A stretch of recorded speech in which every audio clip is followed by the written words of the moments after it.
I see our numbers are starting to slow down. We're going to go ahead and get started. Hi, everyone. Thank you for joining us and welcome to today's webinar. I don't know how to navigate my child's use of technology. My name is Jackie Zimmerman, and I'm the manager of public education partnerships and e-learning at MHA's national office, and I'll be helping to moderate today's webinar. I have just a few notes for everyone before we go ahead and get started.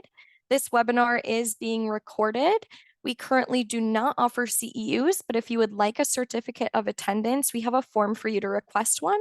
I'll post the link to that form in the chat here shortly, and that will also be included in your follow-up email. We are at that time in the school year where it is back to school. It's now the end of September. I can't believe how fast this month has flown by. But at MHA, we like to focus on youth and youth-related topics during this time. As we know, going back to school can be a challenging time for youth and families. Throughout the month, we've been releasing different materials surrounding the topic and are excited today to provide a platform where we can speak directly to parents. This webinar is in partnership with Arizona State University, and funding for this series is provided by SAMHSA's National Child Traumatic Stress Network. Today, we'll be discussing how parents can approach technology use with their children. This can be a challenging topic, and for many parents, it can be overwhelming. So today, I'm joined by a few guests who will help us break down some questions that can help parents and families better address social media and technology with the young people in their lives. And now to introduce our speakers for today. With us, we have Dr. Abby Gurwitz, who is a child psychologist. In addition to being a mother of four, she's a leading expert on helping families cope with trauma, a foundation professor in the psychology department at ASU, and the author of When the World Feels Like a Scary Place, Essential Conversations for Anxious Parents and Worried Children. Welcome, Abby. We also with us have Dr. Jay Crosby, who is the father and stepfather of three adolescent boys and an educator with over 25 years of teaching experience. He now serves as a facilitator with the Parent Support Network and sits on the Youth Mental Health Project board. Jay is an adolescent life coach with Thrive Bridge, a company he started in the summer of 2023. Welcome, Jay. And we also have with us today Keegan Lee, who is an undergraduate honors student and Kaplan Scholar at the University of North Carolina at Chapel Hill, studying psychology and neuroscience. She's been working in the digital wellness and mental health space for several years to enhance awareness and advocacy through education, research, and innovation. Keegan published 60 Days of Disconnect, a psychological perspective of our digital world with Dr. Bilal Gandor, PhD, and Keegan has also served as the Director of Wellbeing within the Log Off movement, co-created an international school digital wellness curriculum, founded a global mental health campaign, and is a monthly mental health article writer and podcast host within Log Off. Keegan will always be keen to support the digital wellness and mental health and eventually wishes to pursue a PhD in clinical psychology. Welcome, Keegan. Welcome, speakers. I am so excited to have each of you and your really unique perspectives here with us today on this important topic. And we're just going to jump right into our discussion. So we know that technology can be both beneficial and harmful to youth in a variety of ways. Last week, we had a webinar where we really talked about the positive impacts that it can have on mental health and the ways that youth are engaging in healthy online communities. But we know it is definitely a double-edged sword. So in what areas have you seen technology impact youth mental health, either from your personal or professional experiences? And anyone feel free to start us off. Oh, Jackie, you want to direct us? Oh, good. Keegan was going to jump in. That's even better. Thank you, Dr. Abby. Yes, I can add this from a person of Generation Z, and I've seen this within my peers and within myself as well. But the main few, there's several different things, but the main few things that stick out to me are this idea of perfection, and comparing oneself to the highlight reels of social media, and these quantitative measurements of self-worth and likes and comments. And we associate these numbers with our worth, and that's not healthy, and that's not how we perceive this great sense of belonging that we are hardwired to feel. And so I always say, we're hardwired to feel a great sense of connection and belonging, but we are not hardwired to be reminded of that every 5 minutes. And so the continuous amount of likes and comments and measurements of worth that come in through social media, sort of serves as constant reminders of how we should be in a growing digital world. And we create these expectations in our mind of what that should look like. And when it doesn't happen the way that we want it to, it's like a little subtle jab. And it's detrimental, especially on a longitudinal scale.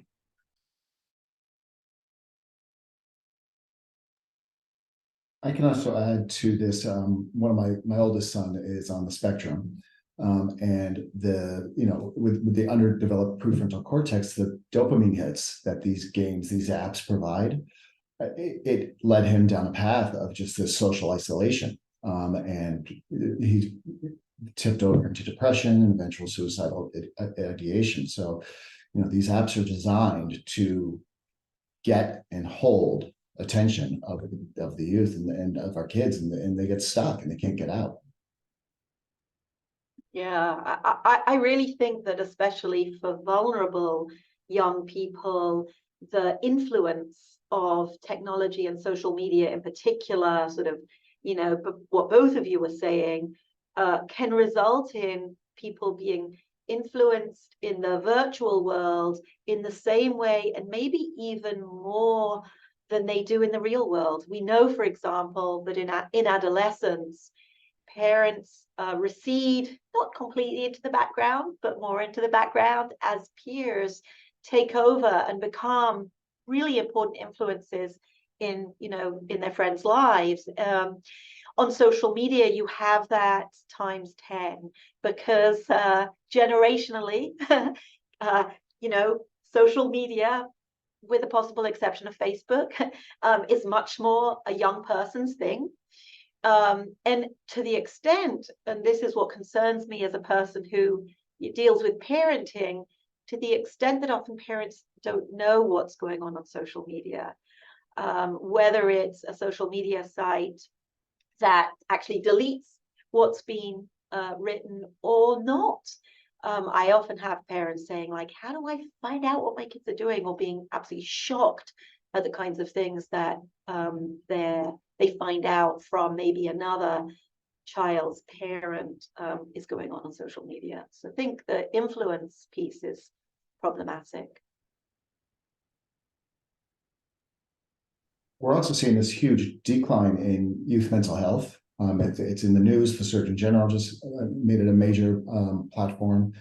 And it coincides roughly around the same time as when the iPhone made the forward-facing phone and people moved away from flip phones. Also around the same time when 2012, when Instagram was bought up by Facebook. That decline, there's no causation there, but the correlation is pretty obvious to many. There's no real way to necessarily study this, but what the evidence is sort of demonstrating is that there's this overlap between the two events. And I might add to that, Jay, I'm really glad you raised that. And I was so pleased in the chat to see that there are people not only from all over the United States. We had at least one person from Kenya, one person from Libya. So I wanted to bring a more global perspective and say that, Jay, the numbers that you're talking about are actually reflected worldwide. So we know worldwide, and certainly in the global north, that where there are sort of more detailed numbers, that youth mental health has been on the decline since around 2000, 2005. And that's depression and anxiety and suicidality, and that's a really, really grave concern, and it's a function of whether it's the, you know, I when I wrote my book in 2016, the average age at which an American child got a cell phone was 10. I am sure that has only gone down. I would bet my bottom dollar that it's 9 or maybe even 8 now. And so we just have not kept up. And we, as in those of us who are in the mental health field or are concerned about how to support young people in their use of technology, have not caught up with the reality of what's happening. We wake up with our cell phones. We eat with our cell phones. As someone who is on the ASU campus right now, people walk around campus crossing the road with their cell phone in front of their face, which is really a problem. So, but it's everywhere. Yeah. It's funny because as a parent, my oldest was born in 2002, which is right around when smartphones began to come out. And people used to compliment us because we would have our 1-year-old little boy there at the dinner table in a restaurant on our phone, watching whatever he was watching. And it was like this little babysitter. And we had no clue what that was setting him up for. And so we're in this unprecedented territory as parents, as educators, as mental health advocates, because we've never seen this type of technological leap in our world before. You know, obviously every generation thinks the next generation has it easier. This generation, nobody really knows anything yet because it's so different.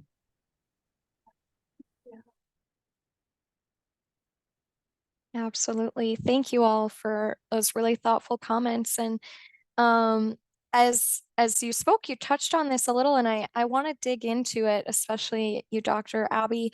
You talked about, you know, how do parents keep up and knowing what is out there and knowing what's different on different platforms. It seems like a lot, and technology is rapidly changing, and it seems like there's always something new, you know, whether it be Threads or now Twitter is X, and Discord, and so many different platforms that youth can be engaging on. And for parents, it's hard to know, first of all, what their youth are engaging with, and then what is going on those platforms that they need to know about. So I'd just like to hear from you on any advice you would provide parents about that, keeping up with the emerging technologies or keeping up with what their youth are actually engaging on.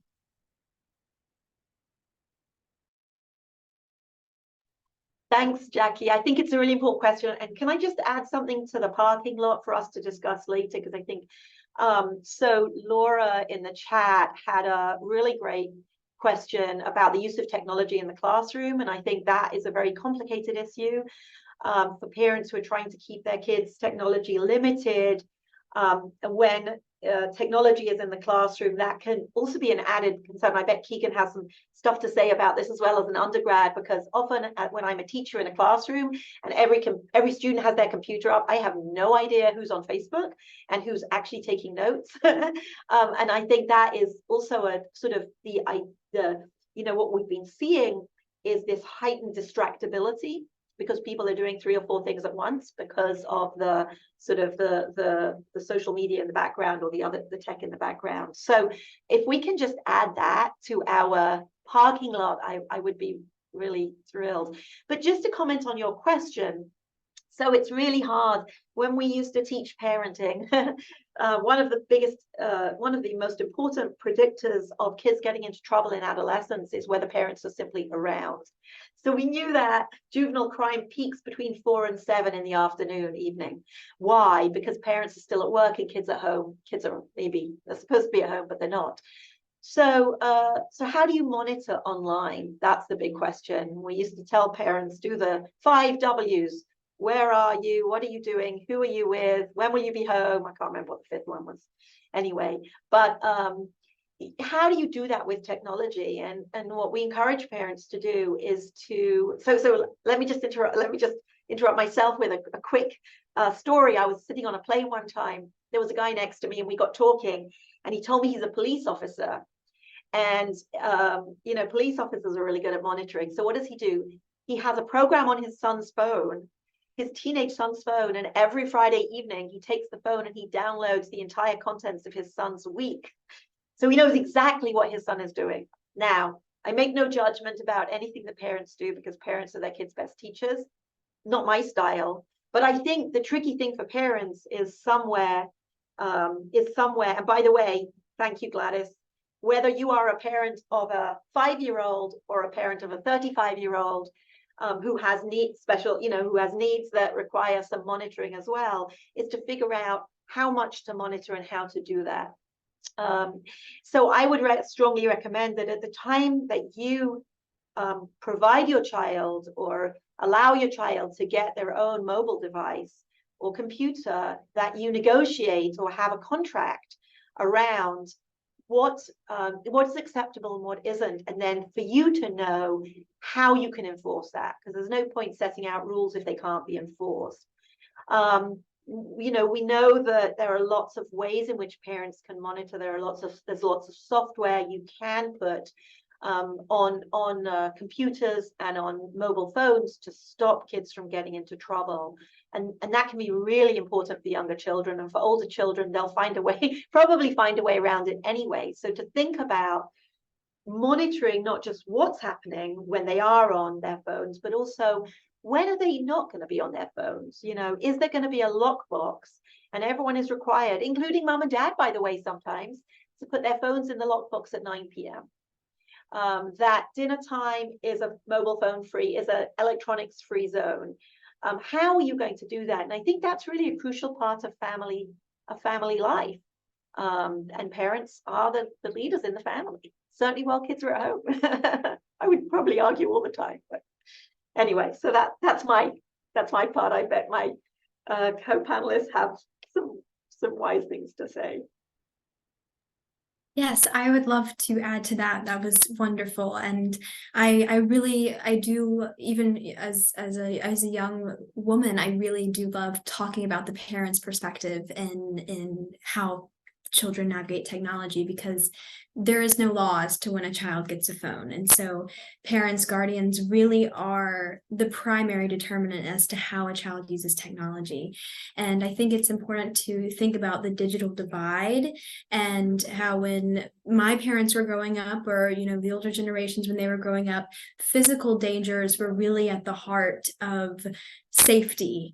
And now we have grown up and we've evolved, and we are now dealing with several online dangers. And so I think it's important that parents understand the signs of addiction and the signs of this obsessive compulsive behavior and mental health risks that are associated with technology.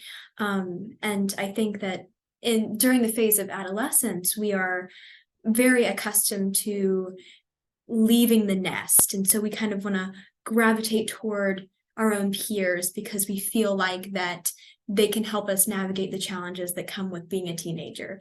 And from an evolutionary standpoint, that does make sense for us to leave our families and go off and be independent.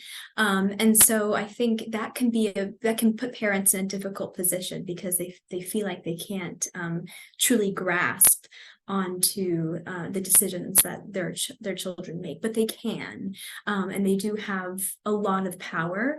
And I think one of the greatest tools that my parents have used with me and my little sister is listening and open-mindedness, because we do grow up in entirely different generations. Just having that sense of empathy and emotional intelligence is really valuable, and also being a role model themselves and creating those barriers, having family conversations around topics regarding technology, because I truly believe that observational learning doesn't stop, especially throughout the teenage years.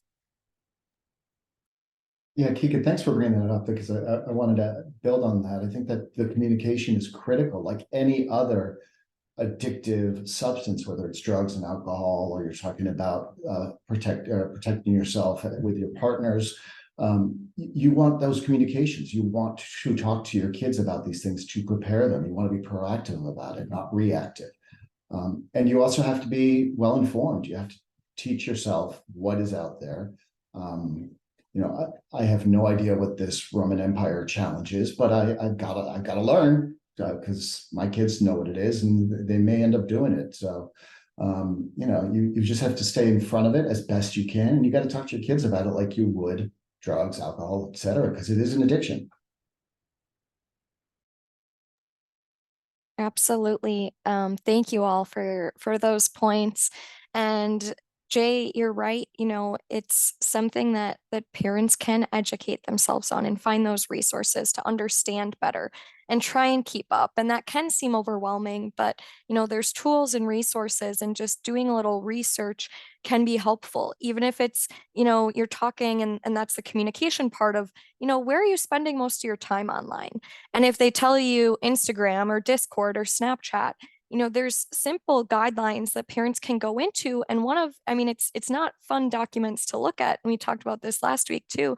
But each app has their community guidelines that are listed out, and it lets you know what youth are able to do on that platform, what they're not able to do.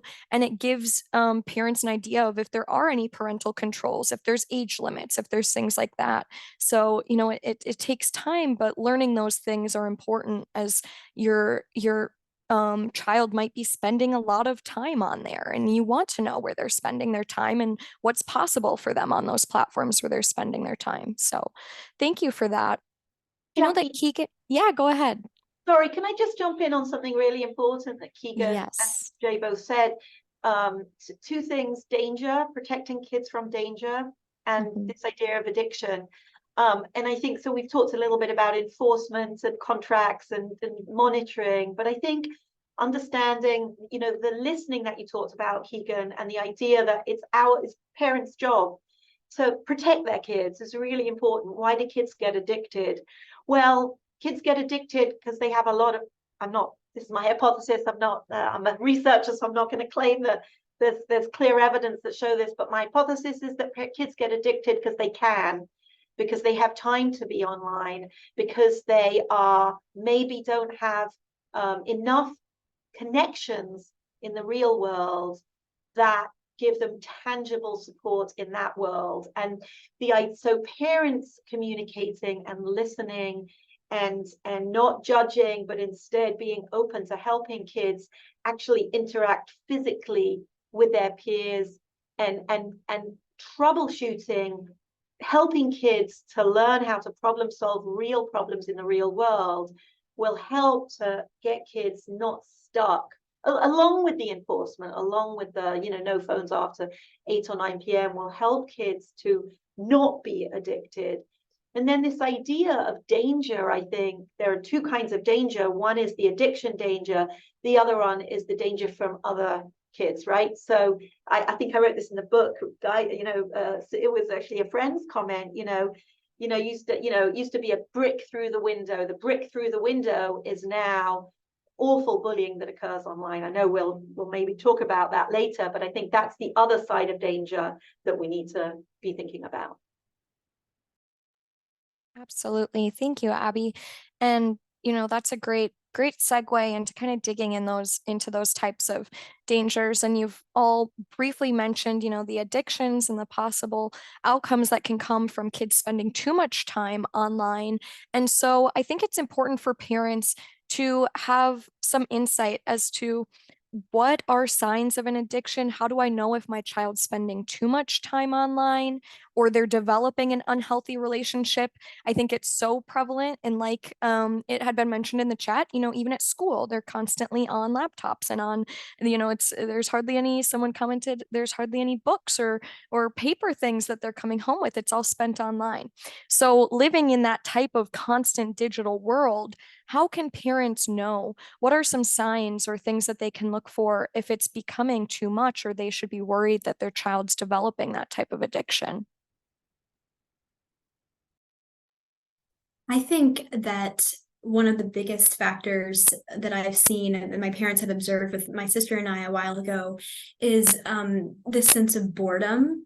Any time where we feel unstimulated or we are in need of some sort of validation or some sort of gratification, we turn to our phone because we can almost 100% guarantee that there is going to be a large amount of satisfaction there, and anything, because there's so much information, there's so much stimuli across the platforms, across anything. And so we've lost this art of being bored, and that takes away from moments of self-reflection and self-awareness, which are so critical during this time in our development.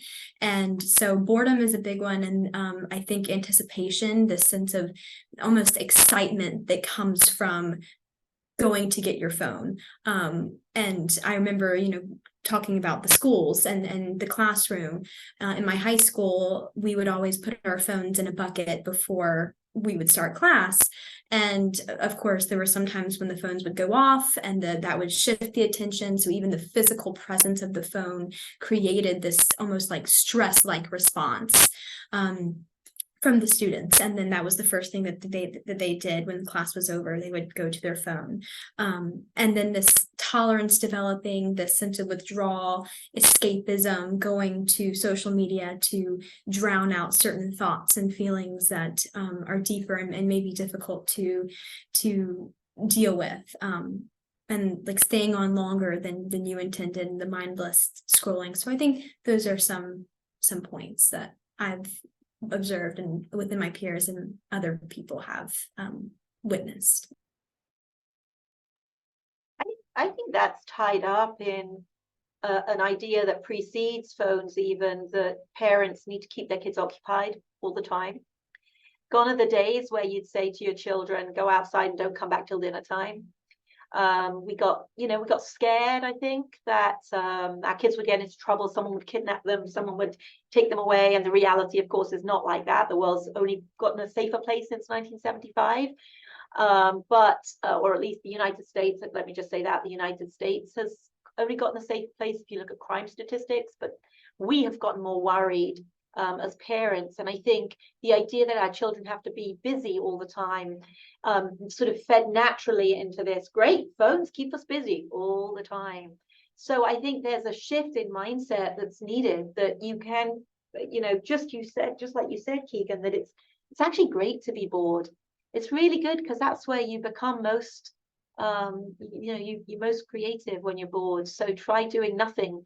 Try getting rid of your phone once a week. I have to say, I'm really proud of my son. He gets rid of his phone one day a week, doesn't use it at all. And wow, what a mind cleanser that is. Hard to do, but yeah.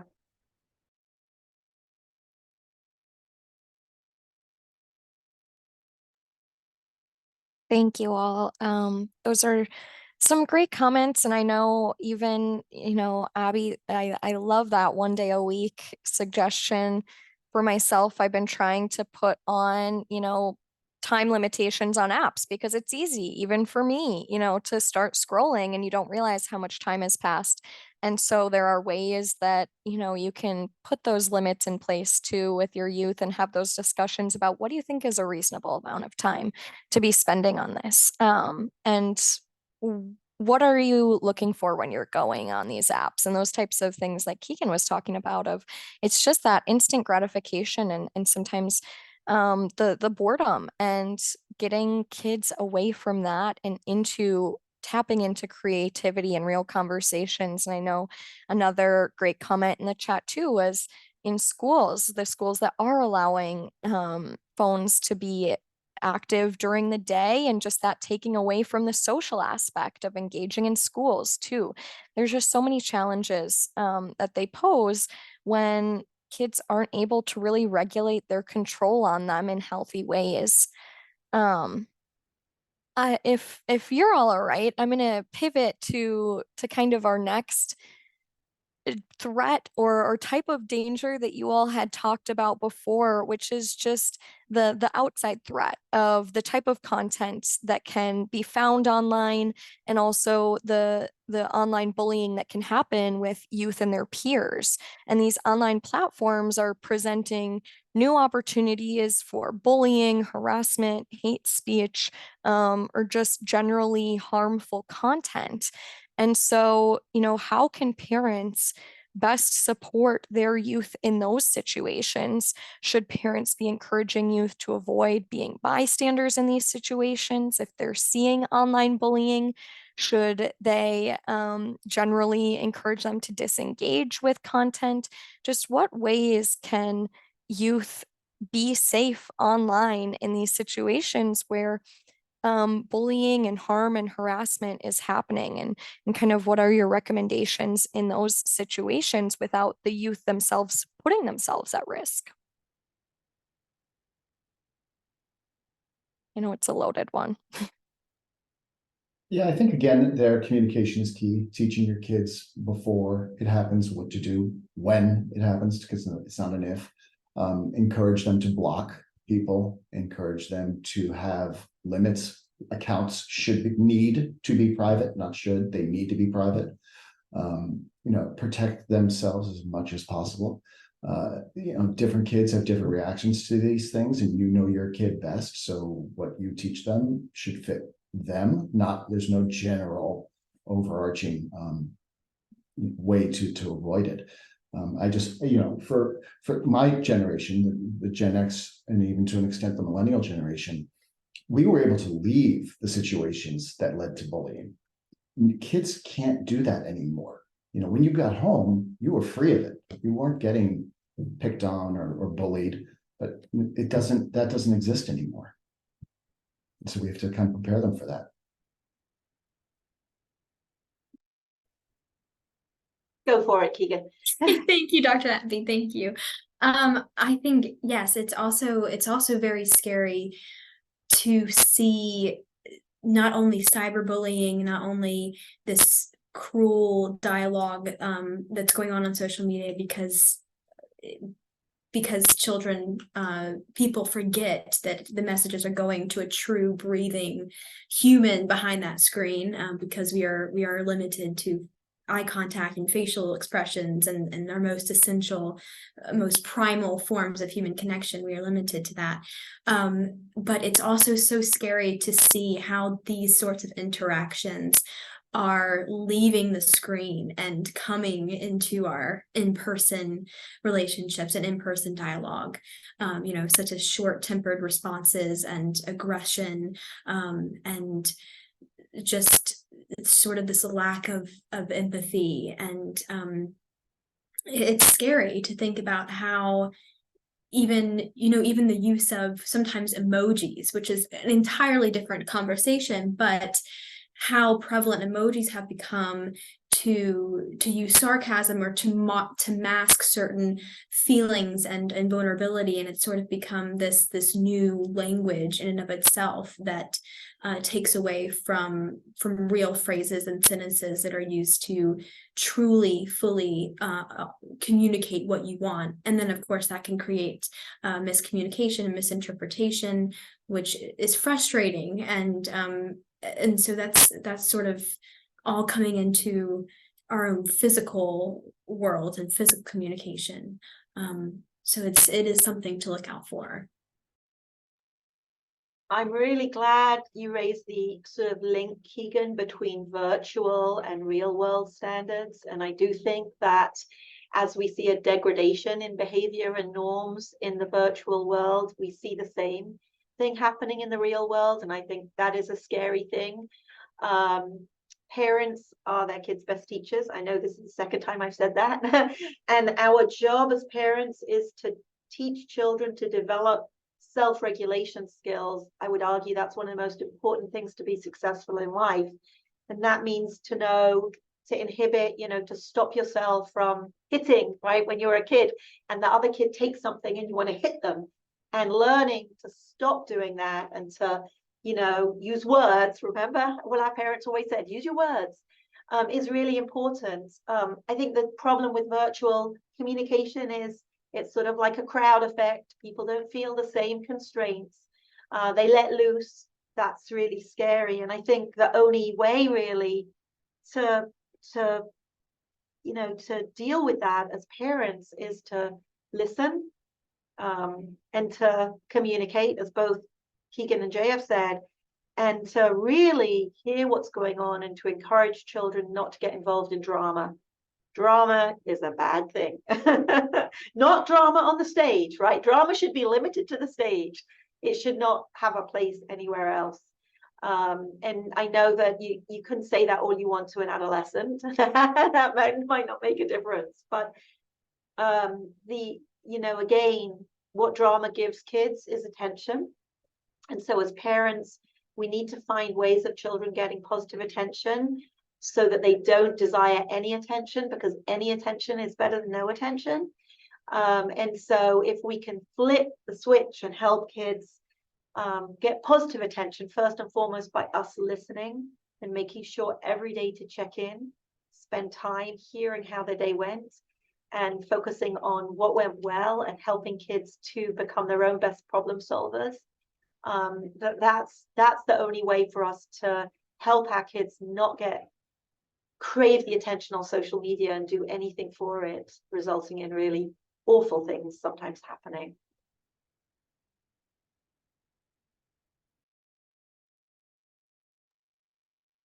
Thank you all. I know it can be just even that one part of the discussion can be so overwhelming for parents to think about, and really scary, of what's going on with youth online and how's that translating in person, and what might my child be experiencing that I don't even know about, which is hard. And so keeping that communication open, having those conversations are so important. And thank you all for your insights on that. I know that we had briefly touched on this before, and we've had a few examples thrown out, but I just want to raise it again in case there were any additional suggestions you all wanted to put forward, just about the best ways that parents can monitor youth online.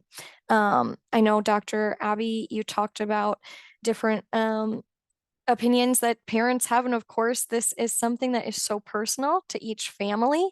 But just any overall suggestions you have for keeping kids safe and keeping your family safe. And Jackie, was that directed to me? Yeah, I just wanted to make sure. Yes, and anyone can chime in here too. Yeah. I feel like I've talked a lot, so if Jay or Keegan, if you want to weigh in here. Yeah, I like what Rebecca said in the chat, which was to engage in the games and the apps and whatever that your kids are using. Get involved. In the old days, you might have gone out and played basketball with them, but now you go on and watch them play Fortnite or whatever game is current, and try to play with them and watch. I remember when my sons were playing Fortnite and the audio was on and I would hear this. I said, okay, we're cutting the audio off. No more audio in Fortnite because it's just too toxic. I don't want my 7-year-old hearing this language. So I think engaging in the games, in the apps, having them show you what they're looking at, what they're doing, and talking about it is a very important thing. And I also think modeling is critical.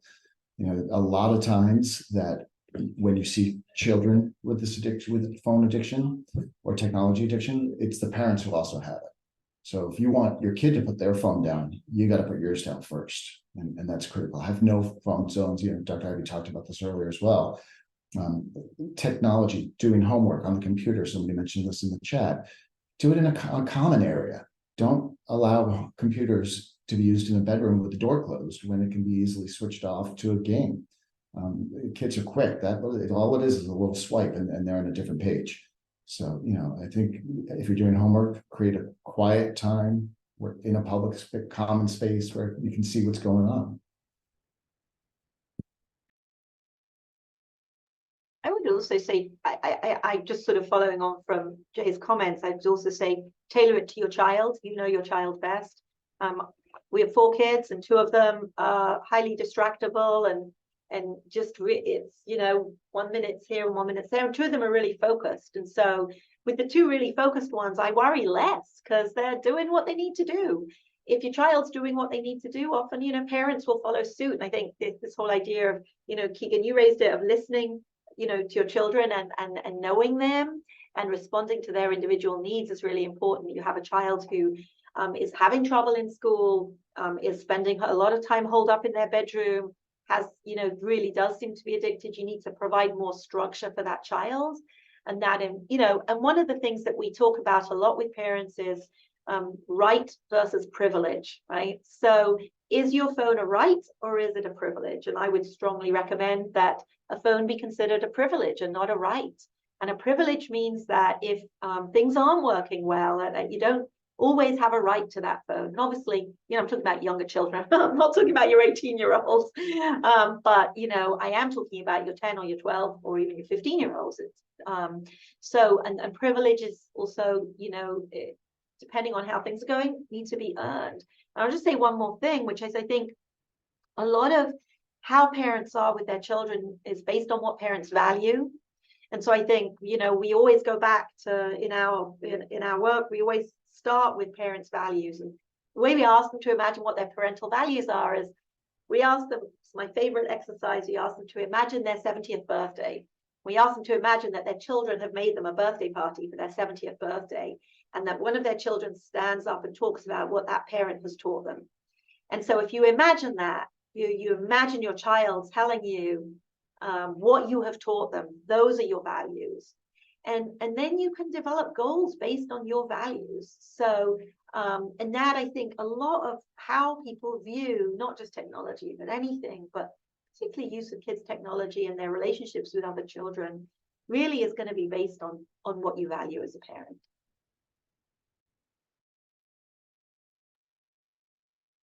You can go ahead. I've spoken on. Thank you. I think that another thing that works is particularly in the younger ages, and I'm sure both of you could attest to this, maybe particularly. I think that for children, maybe incentive reward is always really beneficial because they love that feeling of gratification, and so not only does that create that chase for that reward, but it kind of replaces the pleasure that is received from social media with another type of pleasure that is more meaningful, that is more beneficial, that is more healthy. Going outside or maybe going ice cream, that's not particularly healthy, but it does create that that sense of reward and motivation for something that kind of gets their mind off of the screen and spending a lot of time on their devices. Yeah, Keegan, I that mirrors perfectly what I was going to say, except for the fact that ice cream is a valuable and valid food group. So I encourage the use of it. But, I want to caution a little bit here because phones, I've seen parents who, when their child talks back to them, they lose their phone for like 3 days. That's the equivalent of being grounded. You're taking away their whole social life when you do that. So I like the idea of earning it, but if you're going to take the phone away, you do have to provide something else to replace it. Otherwise, you're just creating this anxiety in the relationship, this chasm, because that is the equivalent of being grounded. And you're basically saying you're not leaving this house, Mr. kind of situation for 3 days for talking back to you. I mean, find something that can, go ahead. Yeah, no, I agree. And the rule of thumb that we usually provide is a privilege. When you're removing a privilege, that should be about 15 to 30 minutes. So we're not talking about 3 days. That's really hard for parents to follow through on. Also, because often parents give in because children make their lives so much of a misery over those 3 days.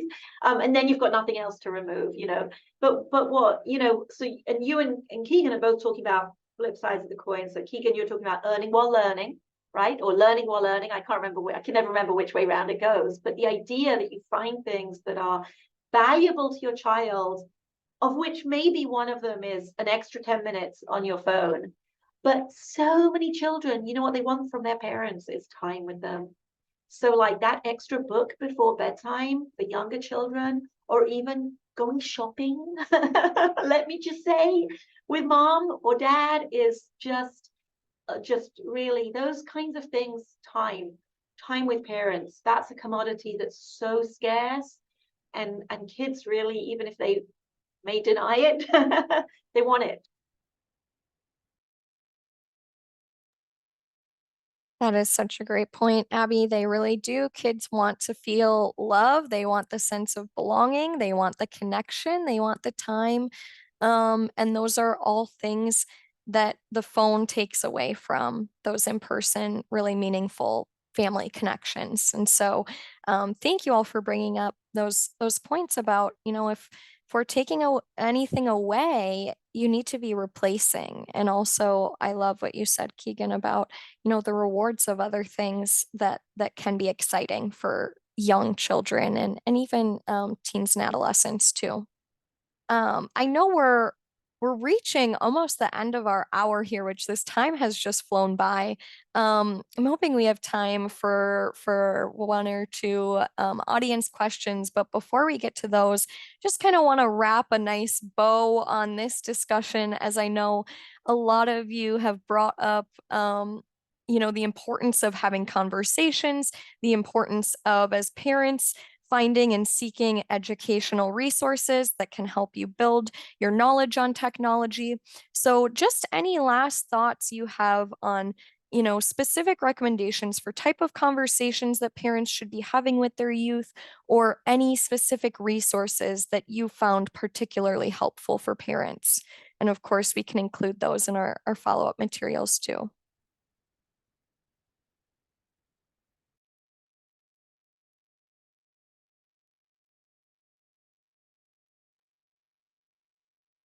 I know that one of the key things that we have to teach them is that the online world is not the real world.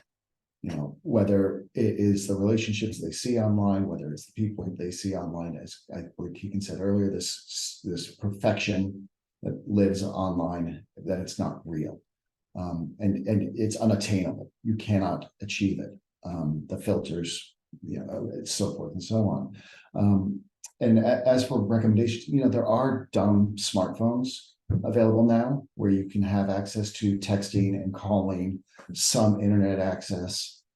Most carriers, I know, I'm not going to promote it, but most carriers do have parental controls that are free within your plan that you can use. All the app stores often require the parent to approve app purchases. So there are things that people can do to sort of monitor and help their kids. Yeah, I don't want to forget. I know we started with this, the benefits also of being online. The idea that, we live in communities. You have a certain number of people in your community. Your family could live very far away. Mine does. My extended family lives very far away. And I have to say, if it wasn't for social media, things like WhatsApp, and I wouldn't know what's happening with them. It's hard, those days where you used to, even before phones, but we used to pick up the phone and have to talk. Now you can see people. Kids can see their grandparents even if they don't live close to them. So I think there are some real benefits. Son of a friend of mine, he came out, he talked to his grandma, and then he came out on social media, and he felt so overwhelmingly supported. Of course, it doesn't always happen. It can be the flip side as well. I just don't want us to forget that there are some real benefits of having this expanded circle of people.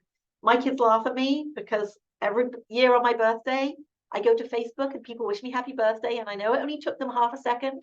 They really laugh when I people said happy birthday to me. But there are some things that are positive. And so we have to not throw the baby out with the bathwater. I guess my last comment would just be that we have to monitor it like with everything. You can get too much. And as parents, our job is to structure and support our kids, listen to them, and not offer some, a clear pathway. Yes, and I'll just add the final part, because I think they pretty hit the nail on the head. But I think that it's important to understand that social media is not going away, and advanced technology is going to continue to emerge.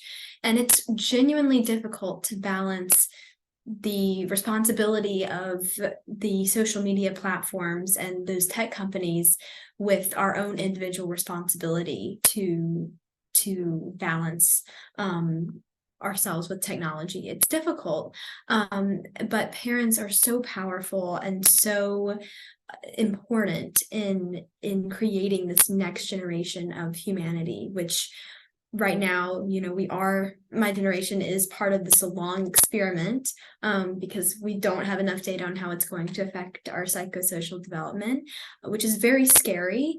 But I think the main concern, the main priority is just preserving this most essential form of human connection, which is the way that we were supposed to connect, which is in person. And teenagers, my friends, they say it all the time. I say, why do you think why do you think you enjoy communicating through a screen more than in person? Because they do, they say that they enjoy that more. And they say, because in-person conversation takes effort and it happens in real time. And so online, it's so easy to think about what you're going to say, to edit, to filter, to manipulate. And that decreases the interpersonal skills that we need to grow as people and with each other. And so I think parents really are, from a very young age, they have incredible ability to protect that. Thank you, Keegan, and thank you, Dr. J and Dr. Abby, for those final thoughts. They're so helpful as parents move forward in this challenge. And Abby, thank you for bringing up to the positive side of things, because like Keegan mentioned, it's something that is not going away. Technology is only evolving and growing, and it's not going to shut off and not be a part of our kids' lives. It's only going to increase. And so directing them to engage in safe ways, all of the things we talked about today, your role influencing as a parent, and then also encouraging them to engage in positive ways online. Dr. Abby, great point about, other communities. If there's youth living in rural communities or in a community where there's not a lot of other people like them, or that they feel safe in physically, online spaces can provide that sense of community, comfort, and relationship with others that might not be within their proximity of physical distance. So that's something we talked about too last week, and I'll be sure to include that link in our follow-up so that you all can go back and watch if you weren't able to join us last week, talking about those online communities that provide safe spaces for youth and how to direct them to those spaces. But I know we have a little bit of time here at the end. And before we hit that hour, I'd love to come back to our question that we had kind of put in the parking lot. That has to do with use of technology in the classroom. And I've seen a lot of comments in the chat about this. I'm just going to uplift a couple of them that had been put in the chat and comments, and then just panelists, any feedback or insights you have based on these comments from our audience. One individual said, I have a 13-year-old with ADHD, and the use of technology in classrooms has made it very difficult. He and others I know get tempted to play games versus doing the work.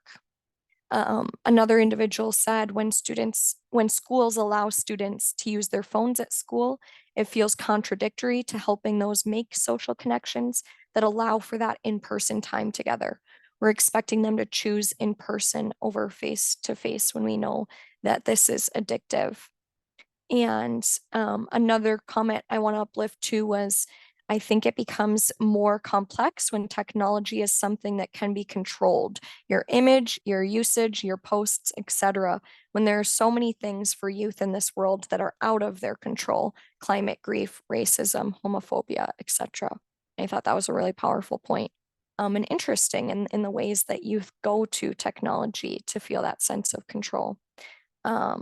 So any feedback from panelists on this use of technology in the classroom and kind of in other spaces? And like Abby, you had mentioned, that time after school and in between, when parents might still be at work and youth are out in spaces, how are we making sure that they're safe in those spaces, or even that time during school when they're not with their parents, but they're with other support staff? And what are those roles and what does it look like?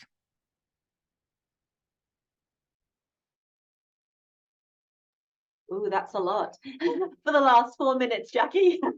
But thanks for bringing that up. And I think there were just some amazing comments in the chat. Really, really good comments in the chat. You know, schools have school administrators have difficult decisions to make.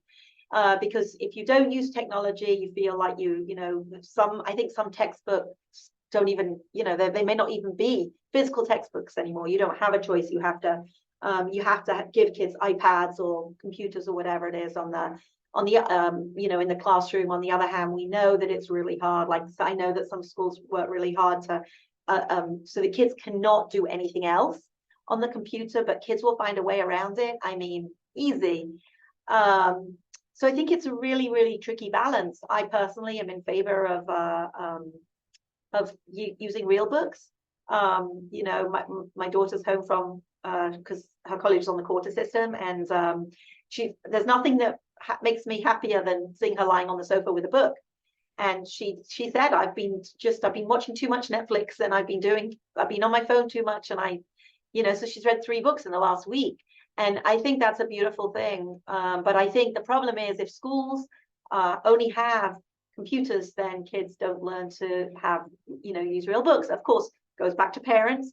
Parents are their kids' best teachers, but kids do spend more time at school than they do at home often, certainly as they get older. So it's a really tricky balance in how to think about it. But I am strongly in favor, both at school and at summer camp, when kids go to sleepaway camp, of putting phones in the bucket. Absolutely. I think that's an easy thing to do. So anyway, just a couple of things. Yeah, I mean, I'll add that as an educator, I think technology in the classroom is critical. The SAT is going digital in the next year. My son is in college. He's a freshman in college. He doesn't have a single textbook. They're all online. So we do have to teach them those skills. AI, how to use it. We all heard that story about this lawyer who cited cases that didn't exist that ChatGPT gave him. They have to learn how to use these tools, because this is the future. But talking about as a parent of an ADHD kid, again, you have to have guidelines around where they're doing their work. They have to be in common spaces where you can see over their shoulder. In a classroom, we collect phones during the day, because even if you have your phone on you and you're not using it, the temptation is still there and the distraction is still there. If you're doing your work, your phone should be off and in a different room. And again, parents need to model that. But it's just one of those things that we have to come to grips with. And education hasn't changed in the last 100 to 150 years, and it might be time that it does, but we just don't know what that looks like yet, and we're figuring that out. Thank you, Jay, and thank you, Dr. Abby.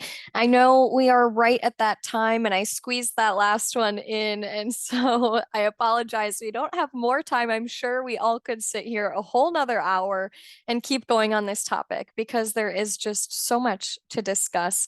But I want to thank you all, Keegan, Jay, Abby, for being here today and sharing your not only professional insights, but personal insights as well. I'm really grateful for all the knowledge shared throughout this session. And I want to thank everyone for joining, for your thoughtful comments in the chat, for your resources and stories that you've shared. We are really grateful for you being here and joining us today. We hope that this was a helpful session for you, and we'll be following up with the recording and other materials and resources for you within 1 week. So keep an eye out for that. And it'll also include your link to request a certificate of attendance if you weren't able to do that during this session. So thank you all, audience, for being here and joining us. We hope that you have had a somewhat smooth start to your school year, and we hope that we're able to be here as a resource to you and your families. So thank you again, Dr. Abby, Dr. Jay, and Keegan, for joining us this last hour. Thank you, Jackie. Thank you all. Thank Have a you. wonderful rest of your day, everyone. Thank you all.